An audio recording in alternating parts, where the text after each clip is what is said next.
ya. Matriksnya terdiri dari kondrat dan sulfat, makanya dia lentur, tidak mengandung amino. Jaringan lainnya ada kolagen. Sel-selnya namanya disebut kondrin atau kondriosit. Ya. Posisi jaringan tulang rawan itu ada di hidung, ya. Ini namanya tulang rawan elastin karena dia elastin hidung, di telinga. Ya, yang mana ini jaringan tulang rawannya disebut tulang rawan elastin yang gambar kanan bawah. Sedangkan jaringan tulang lain ada namanya jaringan tulang rawan fibrosa. Jaringan tulang fibrosa ini yang terdapat pada ini ujung-ujung sendi. Sedangkan jaringan tulang rawan hialin ini yang terdapat pada bronkus dan bronkiolus. Posisinya ingat-ingat ya. Lanjut. Darah. Darah disebut jaringan ikat khusus karena darah terdiri dari cairan darah atau plasma darah, itu dia sebagai jaringan ikatnya. Nah, sedangkan bukan sebagai jaringan ikatnya. Darah itu mengandung plasma darah yang merupakan matriksnya dan terdiri dari sel-sel darah. Di gambar ini bisa kamu lihat ya, ada sel darah merah atau eritrosit dan ada sel darah putih atau leukosit. Nanti leukosit dibagi-bagi fungsinya.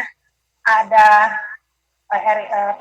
neutrofil, basofil, eosinofil, limfosit, ya, yang fungsinya menghasilkan antibodi. Tapi secara keseluruhan sel darah putih ini untuk melindungi tubuh dari penyakit luar. Terus kemudian ada yang disebut dengan trombosit. Trombosit itu disebut dengan keping darah.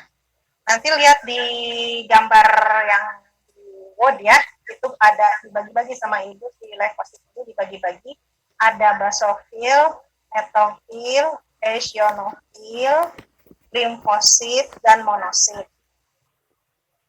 Yang khusus menghasilkan antibodi itu namanya disebut limfosit. Dicepetin ini mah di sini materinya ya. Dilanjut ya. Selanjutnya ada jaringan otot. Ini kamu udah belajar dari SMP juga ya. Otot dibagi juga, ada otot lurik, otot jantung, dan otot polos. Gambarnya langsung.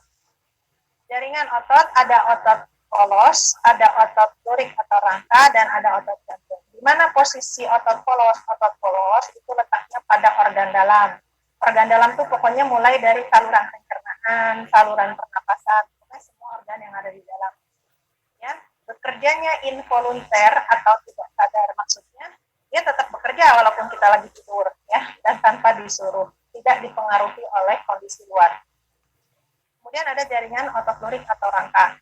Jaringan otot lurik atau rangka posisinya melekat pada rangka. Inilah otot yang bisa memiliki kemampuan kontraktilitas dan elastisitas, bisa memanjang dan bisa memendek, bisa berkontraksi dan bisa berrelaksasi.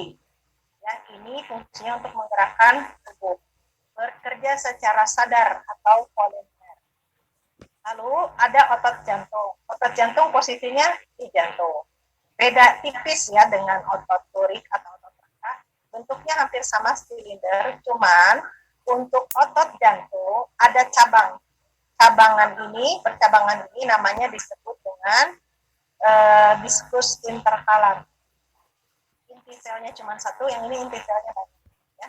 Otot jantung ini posisinya di jantung, bekerjanya tidak disadari karena nggak bisa kita suruh berhenti. Hai jantung berhenti, nanti meninggal ya, baru berhenti. Kalau selama kita masih hidup, jantung tetap berhenti. Itu ya, nanti harus bisa ya perbedaan otot lurik, otot jantung, dan otot polos. Diulangi sob, otot polos letaknya di organ dalam, bekerjanya tidak sadar, berinti satu, bentuk gelendong. Otot rangka berbentuk silinder, intinya banyak, letaknya pada rangka, bekerja sadar. Otot jantung, posisi letaknya pada jantung, mirip dengan otot lurik atau otot rangka. Ada cabangnya disebut diskus interkalar, ya. Kemudian intinya satu, bekerjanya tidak disadari. Lanjut, lihat dengan saraf. Jaringan saraf secara keseluruhan sebetulnya terdiri dari dua tipe sel. Ada sel yang disebut dengan neuron dan ada yang disebut dengan neuroglia. Ini waktu pelajaran sistem saraf kelas 9, kalau masih ingat ya, itu juga kalian pelajari. Jadi posisi saraf di mana? Ada yang di otak, kalau di organ, kemudian ada di sumsum tulang belakang. Yang gambar sebelah kiri ya, kamu hafalkan bagian-bagiannya. Jaringan saraf terdiri dari dendrit, ya, yang cabang-cabang ini namanya dendrit branch. Ada dendrit aja ujungnya. Kemudian ada badan sel, kemudian ada nukleus. Itu tulisannya sel body ya. Kemudian ada akson, akson yang panjang nih, ya. Ujung-ujung dari akson itu bercabang, namanya disebut telodendria. Nanti kalau misalkan saraf satu dengan saraf yang lain berhubungan, namanya disebut sinapsis. Nah, di luar dari ini ada yang disebut dengan neuroglia. Ini yang gambar yang sebelah kanan ya. Jadi neuroglia itu posisinya di luar dari si sel saraf.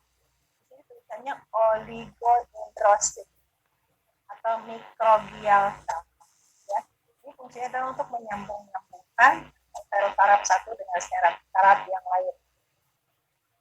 Oke, jadi fungsi sel saraf adalah apa? Yang berfungsi untuk menghantarkan input atau menghantarkan rangsangan. Habis ya, jadi materinya cuma sedikit.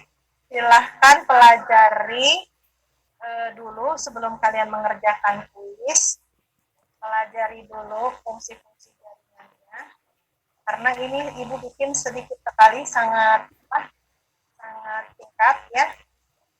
Di kuis pertanyaannya lumayan nanti agak kecil. Silahkan kembali ke classroom dulu.